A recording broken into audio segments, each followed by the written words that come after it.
quem é Babilônia e o que faz Babilônia hoje. O propósito principal, sempre que o inimigo insta a alguma coisa, é confundir quem quer seguir a Cristo, quem quer seguir a Deus. Porquê? Porque deixamos de ter o foco naquele que é o nosso único Salvador. Cada um de nós está envolvido de uma forma direta. Só eu posso saber em que ponto estou na minha relação com Deus. Só eu posso saber. Vamos falar disto e espero que possamos estar de acordo. Não com aquilo que eu digo, mas com aquilo que a palavra de Deus nos diz. Penso que todos nós temos a sensação de que não estamos a viver como vivíamos há 50 anos atrás, aqueles que ainda se lembram disso. Porque há muitos que não se lembram porque não estavam nascidos ainda. Mas nestes últimos 50 anos dá-me a sensação que muita coisa mudou. Não sei se têm essa percepção. E parece que cada dia qualquer coisa muda. Hoje temos um meio de comunicação que não tínhamos há 50 anos atrás. Ei, saudosista. Que é este. E isto permite que nós possamos divagar e muitas vezes divagar um pouco demais. Mas também pode permitir que esse divagar vá por bons caminhos e que nos pode também formar um bocadinho o nosso caráter. Lembramos-nos ainda da segunda mensagem angélica, grande mensagem de Apocalipse 14. No versículo 7. No versículo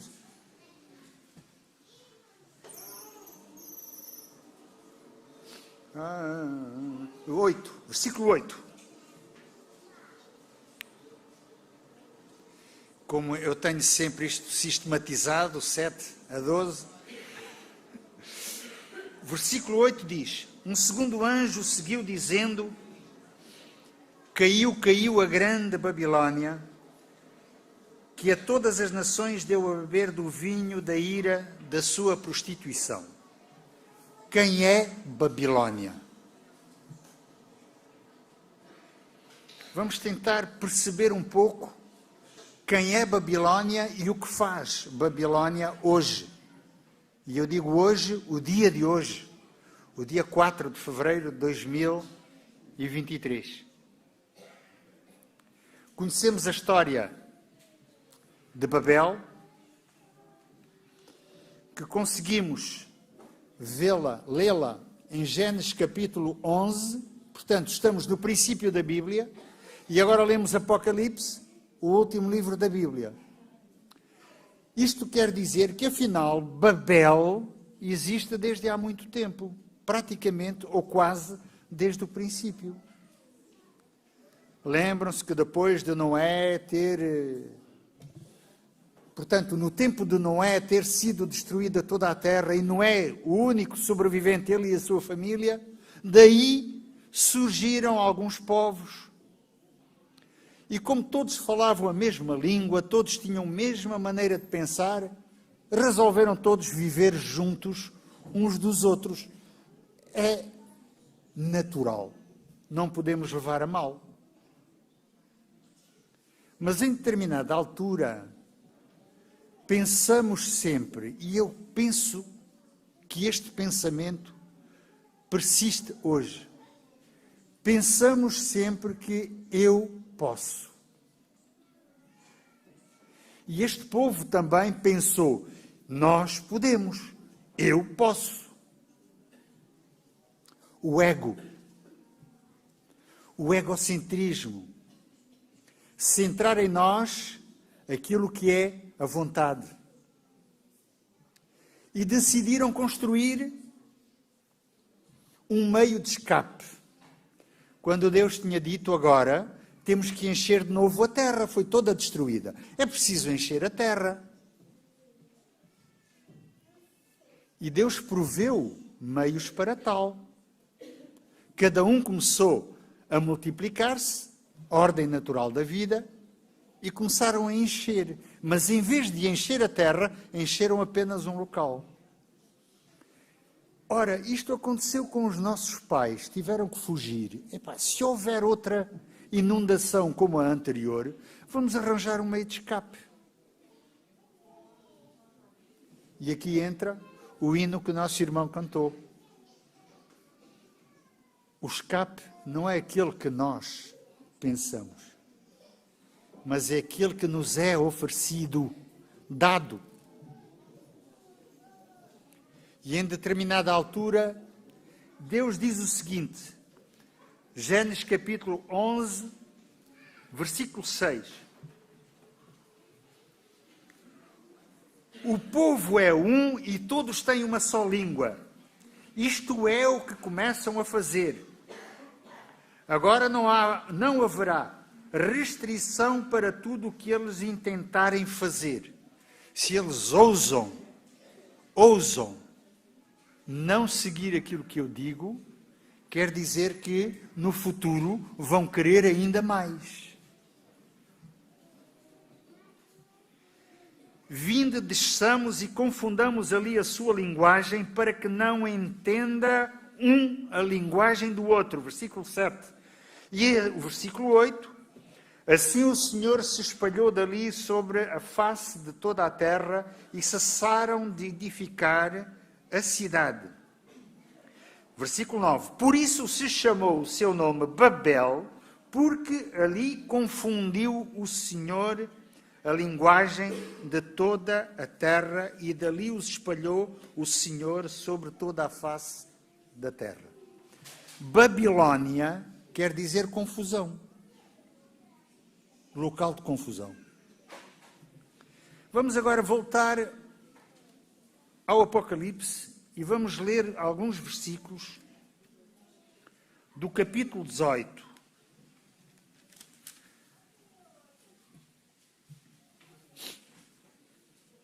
Lembram-se da confusão porque o ser humano quis ser, no mínimo, igual a Deus, de preferência superior.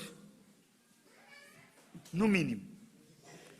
Versículos 1 a 5. Depois destas coisas, diz o apóstolo João em visão, vi descer do céu outro anjo que tinha grande autoridade e a terra foi iluminada com seu esplendor.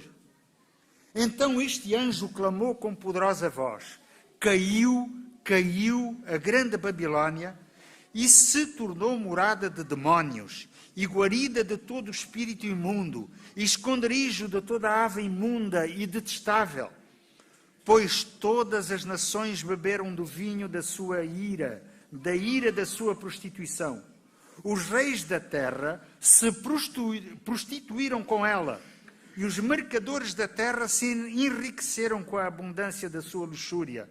E ouvi outra voz do céu dizer, sai dela, povo meu, para que não sejas participante dos seus pecados, para que não incorras nas suas pragas. Pois os seus pecados se acumularam até ao céu e Deus se lembrou das iniquidades dela.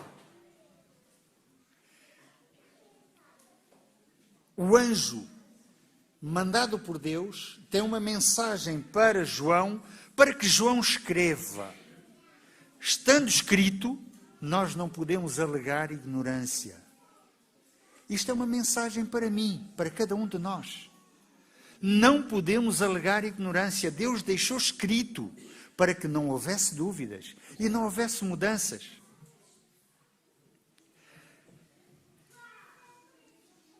Todas as nações, versículo 3, beberam do vinho da ira da sua prostituição.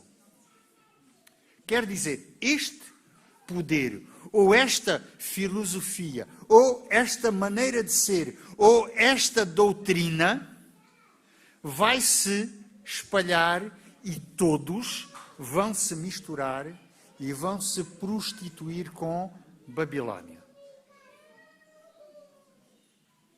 O capítulo 13 do Apocalipse, não temos tempo para o estudar a fundo, fala de dois animais. Um que sai da terra e outro que sai do mar. Em termos simbólicos, em termos proféticos, terra significa um local onde há muita gente. E o mar significa um local onde há menos gente, conhecida, espalhada. Estamos a falar do Novo Testamento, mas do princípio da nossa era, se nós quisermos, depois do nascimento de Cristo. João escreveu isto perto do final do 1º século. E diz que há um poder que vai surgir de um sítio onde há muita população e que teria alguns propósitos. O propósito principal, sempre que o inimigo insta a alguma coisa, é confundir quem quer seguir a Cristo, quem quer seguir a Deus. Este é o propósito número 1 do nosso inimigo. Sabemos que este conflito começou no céu,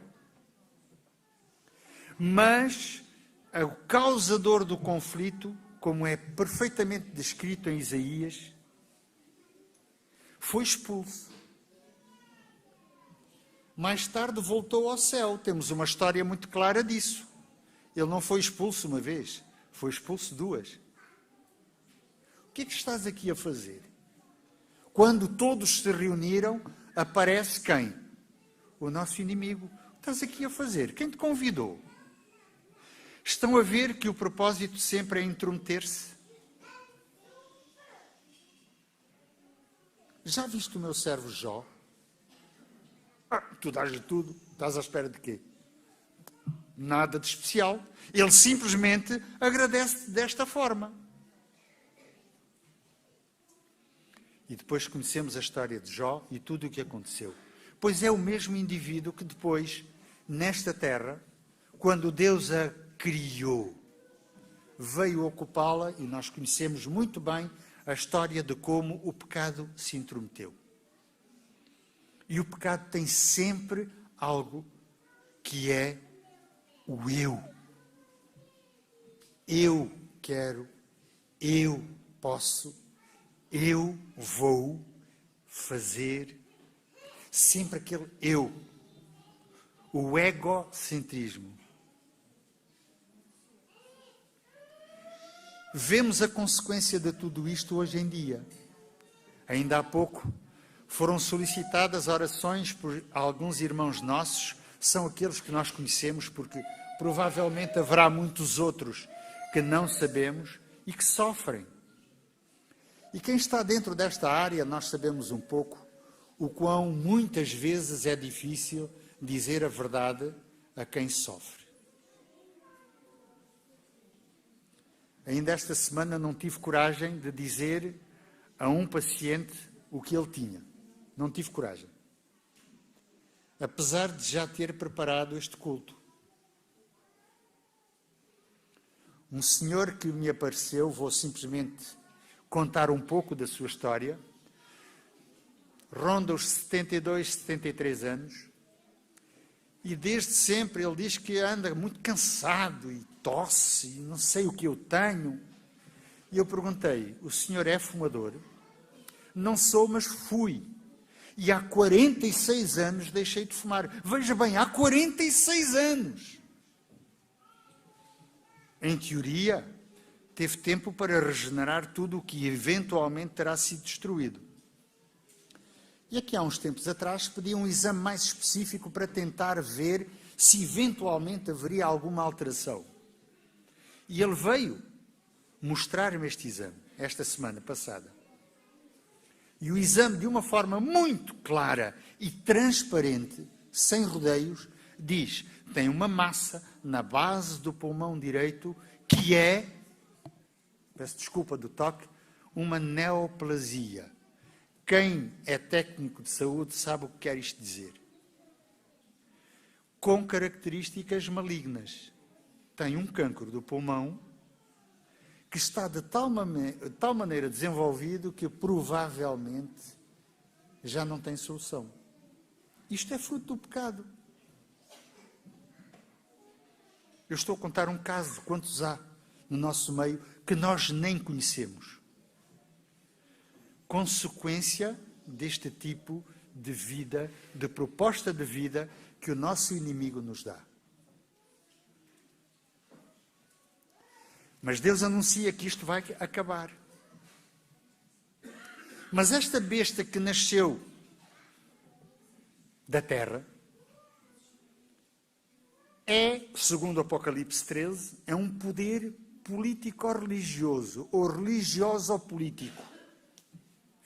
É mais bonito dizer político-religioso, porque começa por ser um poder religioso que depois se intromete na política. E que quer agregar todas as pessoas na adoração de um ser criado como outro qualquer. Quando Deus diz que qualquer ser criado é igual a nós. Temos é que adorar quem? O Criador. E não o ser criado. Nós sabemos pelas características que se trata de um poder político-religioso que se espalharia, tomaria uma grande proporção, sabemos que teria um domínio absoluto durante, e diz a Bíblia em vários textos, 1260 dias, ou num tempo e tempos e metade de um tempo, ou 3 anos e meio, enfim, tudo isso quer dizer a mesma coisa. E sabemos que ele seria ferido de morte e que iria recuperar e que depois disso todos se admirariam. E se juntaria a uma segunda besta, um animal, com as mesmas características que vem do mar. Sim, características semelhantes. Ao contrário? Que seria, da terra. Exatamente, eu peço desculpa. Portanto, mar, multidões, terra é um local com menos multidão. Muito obrigado pela dica, obrigado. Eu já estava a cometer um erro, estão a ver? Não propositado. Portanto, esta terra, esta besta do mar, que nasceria de um local muito populoso, como era a Europa na altura, depois tomaria a propensão de dominar o mundo todo. Mas antes disso seria ferida de morte. E todos se admirariam porque seria curado. Ia voltar a ter o mesmo poder, a mesma força, e agora unir-se-ia a uma outra que se nasceria na terra, onde há menos gente, e falamos dos povos, na altura ainda não conhecidos, quando o apóstolo João escreveu, como eram, por exemplo, todos os que estão nas atuais Américas. E que tomariam o mesmo poder. Ora bem, será que temos consciência que isto está-se a formar agora ou não? Eu gosto muito de ler alguns artigos de um escritor nas chamadas redes sociais, chamado Júlio César Prado. Não sei se alguém já leu alguns artigos sobre ele. Ele é jornalista, é nosso irmão na fé, e ele escreve de uma forma muito clara, aproveitando os acontecimentos do dia a dia para se associar ao que diz a palavra de Deus.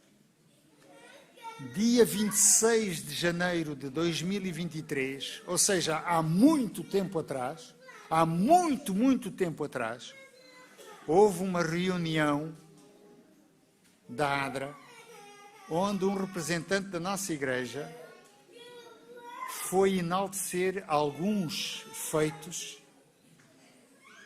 do inimigo. Quer isto dizer, e num país situado onde há poucos povos, nos Estados Unidos da América. Isto é mais um sinal de que a união começa a tomar forma. Uma vez que Babilônia, o reino do mal, o reino da confusão, da trapaçaria, não sei se existe este termo, onde se procura enganar, está a tomar agora uma amplitude muito maior. O anjo foi ter com João e deu-lhe ordem: olha, sai dela, povo meu. Quem é esse povo? Quem é esse povo? Apocalipse 14, versículo 12.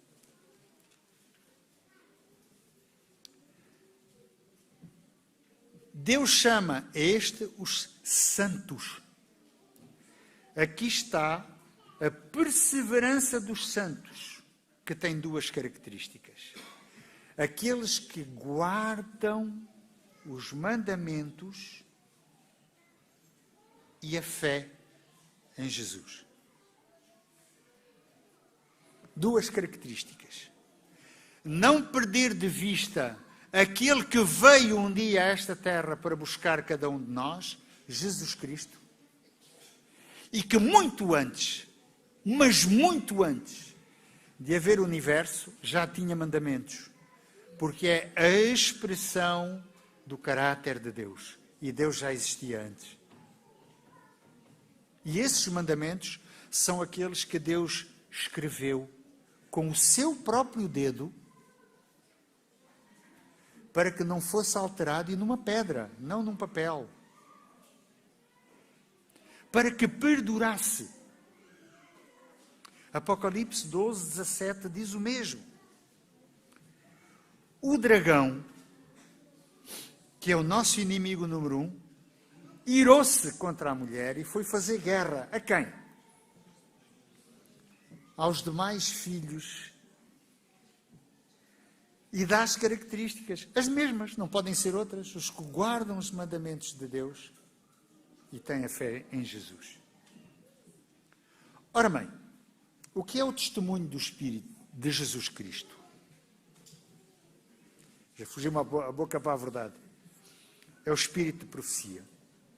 Aproveito a oportunidade para relembrar que o livro O Grande Conflito é um dos propósitos, espalhá-lo o mais que pudermos agora.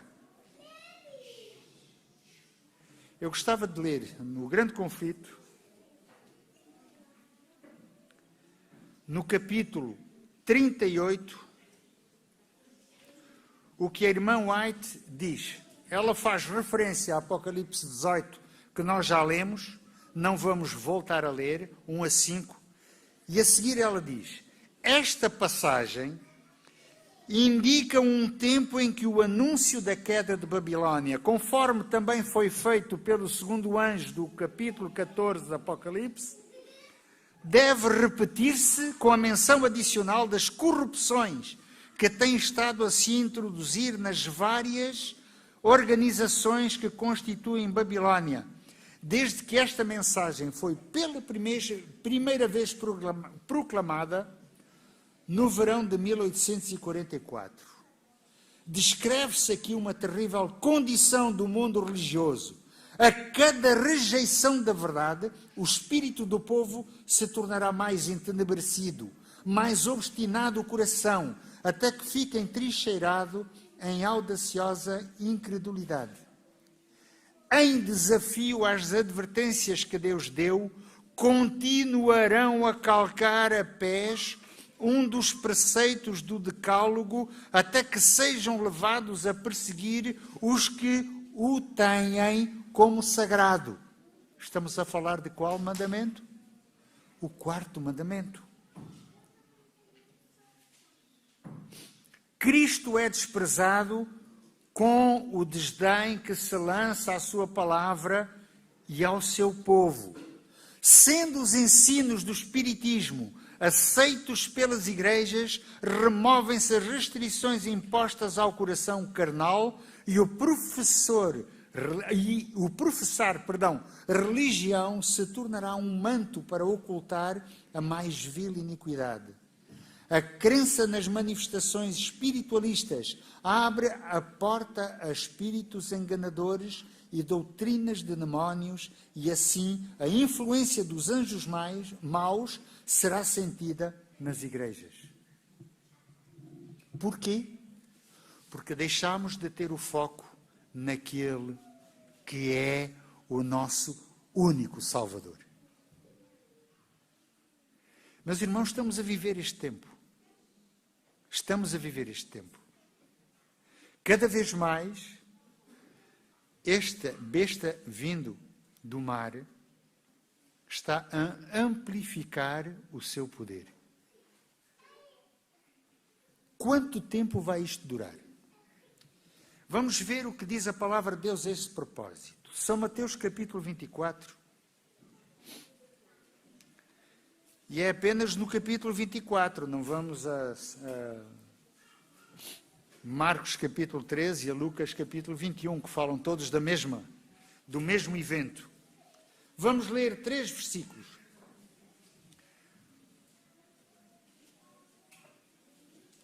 Ouvimos dizer que nós temos que sair desta Babilónia, porque vem a destruição e que vai acabar com Babilónia. Tudo isto vai acabar. E se ainda não acabou, por que razão foi? Porque ainda há muitos que estão dentro de Babilónia e que têm que ser proclamados, têm que ser chamados para sair dela. E quem é que faz isso? Somos nós. É o nosso dever. Não ter medo de chamar o mal pelo seu nome, de o dizer de uma forma declarada e aberta. É mau? É mau. É bom? É bom. Não há meio termo. Não é assim, assim. Agora, esse tempo virá de sair. E isso acontecerá imediatamente antes da segunda vinda de Cristo. Agora, quem sabe esse tempo? Versículo 36 de São Mateus 24. O que é que nós lemos aqui?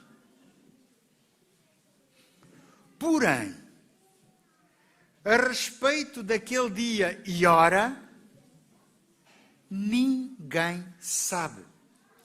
Nem os anjos do céu, nem aquele que tem que vir, nem o próprio Cristo sabe. Apenas o Pai. Ok, isto é dito uma vez. Pode ter havido um engano da parte de Jesus ao dizer isto. Poderia. Vejamos o versículo 42. Portanto, vigiai, porque não sabeis a que horas há de vir o Senhor, o nosso Senhor.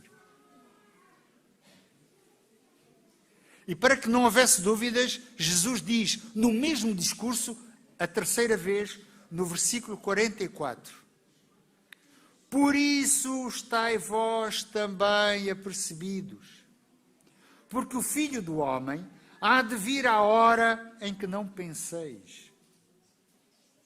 Quando pode ser essa hora? Agora. De que lado então quero eu estar? Como discernir esta hora? Como perceber de que esta hora está cada vez mais próxima? Temos muitos meios.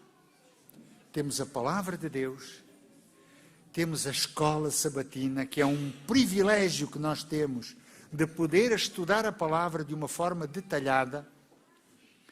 temos o espírito da profecia, que nos mostra a palavra de Deus de uma forma mais clara, talvez para muitos de nós. Portanto, onde é que poderá estar o erro? Não na ação de Deus. Não na ação de Cristo. Ele já pagou o que tinha a pagar. O erro pode estar em quem? Em mim. E quando Deus manda a mensagem através do anjo para que João escreva: sai dela, povo meu, diz: Filipe, sai. Cada um de nós está envolvido de uma forma direta.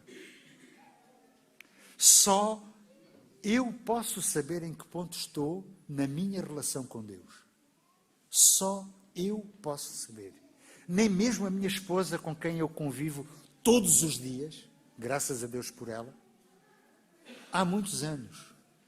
Nem os meus pais, que me conheceram antes que eu nascesse, sobretudo a minha mãe.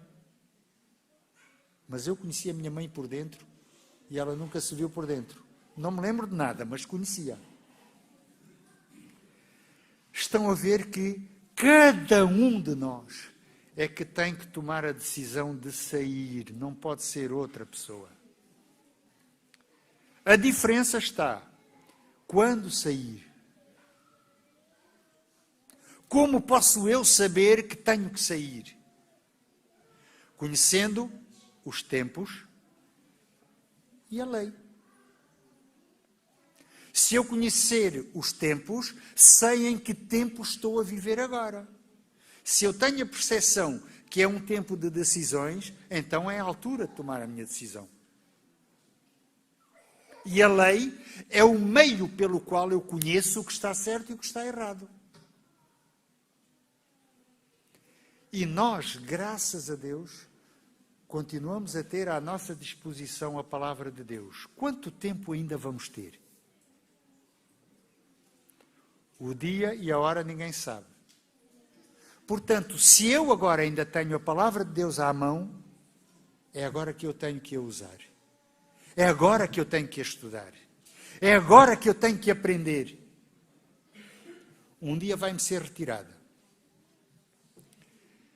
A propósito disto, vou contar um episódio que se passou comigo, da forma como nós, sem querer, podemos espalhar a palavra de Deus.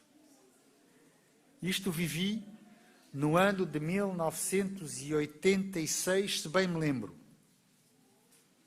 Portanto, eu ainda sou do tempo em que vivi em 1986. Estão a ver o peso que está aqui? Estávamos no Togo, uma antiga colónia francesa, como missionários. Um domingo de manhã, o guarda do hospital onde eu estava vem ter comigo e diz: patrão, era assim que ele me chamava, está ali um senhor que fala uma língua que eu não percebo e quer falar contigo. Eu pensei, se não percebes as línguas daqui, as línguas do povo de cá, eu é que vou perceber, mas vamos ver, ele quer falar comigo, vamos lá. E fui. Era um jovem, pelos 30 anos, não mais do que isso, que falava português. Uma antiga colónia francesa. Segundo o que eu sabia, éramos os únicos que falávamos português. Aparece alguém a falar comigo em português. Que é isto? E o homem chorava, como nós costumamos a dizer, baba e ranho. Pensei, este homem está a passar por um problema muito sério. Convidei-o a entrar na nossa sala de reuniões e estivemos a conversar um bom bocado. E ele contou um pouco da sua vida. Eu vou resumi-la. Era de Guiné-Bissau, daí falar português, mercenário, que esteve a lutar num país chamado República Centro-Africana, numa guerra civil. E ele diz, a minha missão era matar. Não era mais nada, nem ver quem, era matar.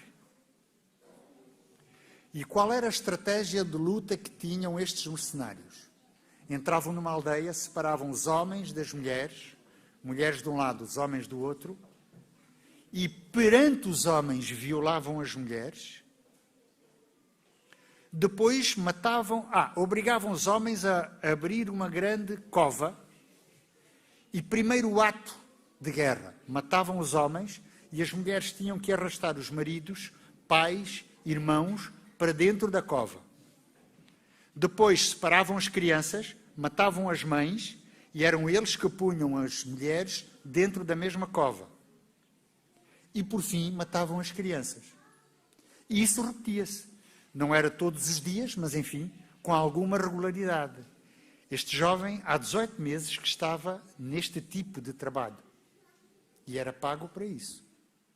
Um dia, um jovem, uma criança, um moço de 12 anos, virou-se para ele e disse, apontou para mim o dedo e disse-me, tu vais matar-me, mas lembra-te, um dia tens que explicar a Jesus porque é que me matas. E ele, ora, a ousadia deste rapaz, matou logo. Já ouvimos falar do Espírito Santo? Pensar que o Espírito Santo, até em mentes assim, trabalha, pode ser pôr em causa o Espírito Santo. Recolheram para o seu acampamento e nessa noite este homem não dormiu. Aquele pensamento voltou e voltou e voltou e voltou, não dormiu. No dia seguinte, era dia de descanso, aquele homem não comeu, não dormiu. Aquela ideia do jovem, um dia tens que explicar a Deus porque é que me matas, continuou a permanecer no seu pensamento. Durante essa noite, por volta da meia-noite, foi ter com o vigilante, o sentinela, e disse, vai-te deitar. Epá, mas eu estou de serviço, nem interessa, fico eu estou bem, vai lá, vai-te deitar. Deixa aqui a tua arma. E como ele era oficial, o soldado obedeceu. O patrão diz, eu vou fazer. Foi-se deitar e deixou. O que é que ele fez? Pegou nessa arma e fugiu, desertou. Agora, porquê que ele vinha ter comigo, no meio desta história? Chegou à fronteira do Benin, entre a Nigéria e o Benin, e alguém lhe disse, tu falas português? Eu falava muito mal o francês. Olha, há um branco no Togo que fala português. E o que é que tu queres? Eu quero voltar para o Senegal para poder recuperar a minha família, que ele tinha esposa e 2 filhos. E ele dizia, sabendo que eu desertei, a primeira coisa que vai acontecer, vão pegar na minha família e vou deixar de ver a minha mulher e os meus filhos. Então tenho que voltar rapidamente para ver se recupero a minha família. E o problema dele era a falta de dinheiro. Quando entrou no Benin, conseguiu traficar a segunda arma e agora já não tinha mais nada. E com esse dinheiro chegou a Glei, onde nós estávamos. E o que é que ele me pedia? Pedia dinheiro para poder chegar o mais rapidamente possível ao sul de Senegal para poder recuperar a sua família.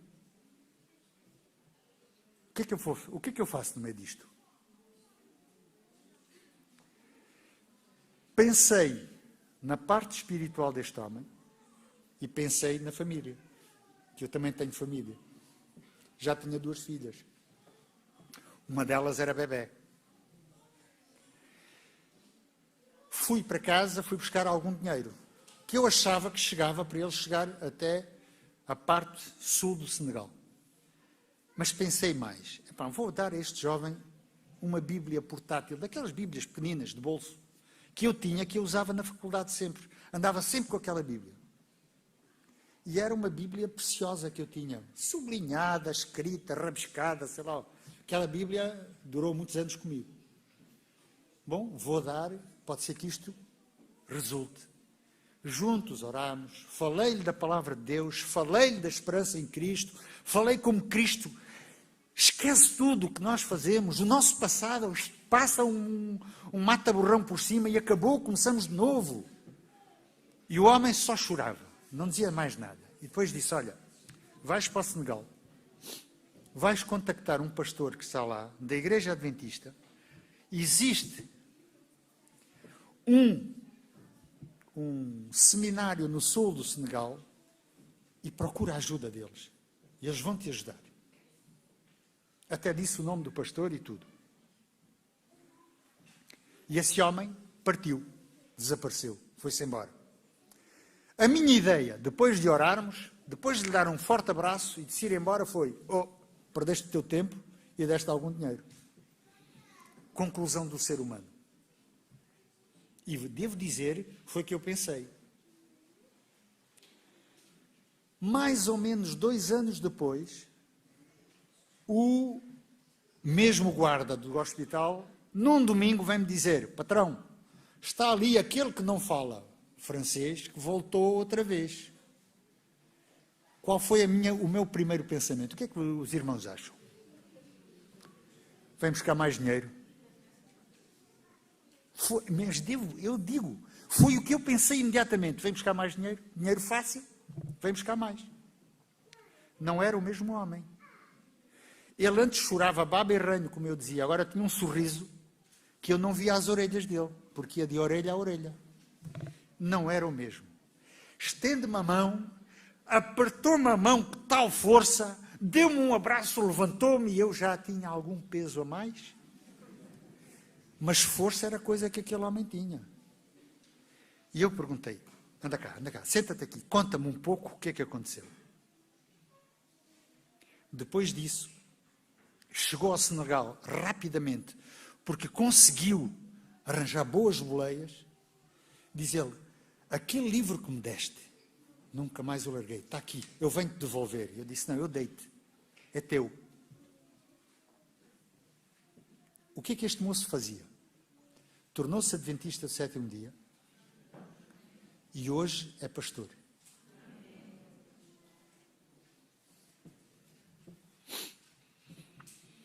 E abraçar este homem outra vez no céu. E abraçar a sua família no céu. Quanta surpresa vamos ter nós um dia quando Jesus voltar. Fazemos ideia?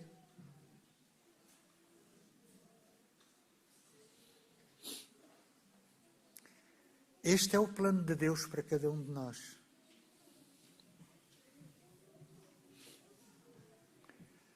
Tomei já a minha opção ou não? Resgatar cada um por quem Cristo morreu. Quem são esses? Sou eu e somos todos nós.